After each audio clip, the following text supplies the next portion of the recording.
కల్పనకు అస్వస్థత అనే విషయం పక్కన పెట్టేసి ఇప్పుడు పైన బెడ్రూమ్లో ఆవిడ ఉంది. అందరూ కూడా ఈ మెట్టెనకాల ఏముంది, ఆ షోకేజ్లో ఏముంది, బీరువా ఆ ఎక్కడ ఉంది, పక్కనున్న దాని టేబుల్ పైన అన్ని మందులు ఎందుకున్నాయి?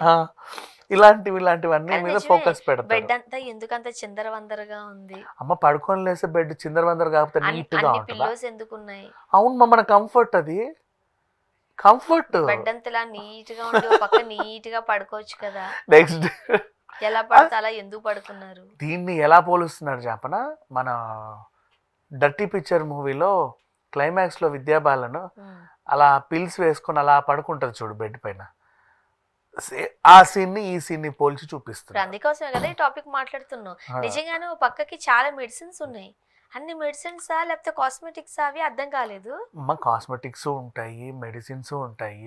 ఇప్పుడు సింగర్ ఆవిడ గొంతు కోసమే కాదు, వాళ్ళ అటైర్ కూడా ఇంపార్టెంటే కదా వాళ్ళకి. కాస్మెటిక్స్ అయితే వదిలిపెట్టద్దాం కానీ మందులు అయితే ఎందుకని మందులు వేసుకుంటారు? ఉంటాయి మనిషి నాకు అనారోగ్యం రాదా, ఏ ప్రాబ్లమ్స్ ఉండవా, ఇంట్లో ఫస్ట్ ఎయిడ్ బాక్స్ ఉండకూడదా తప్ప?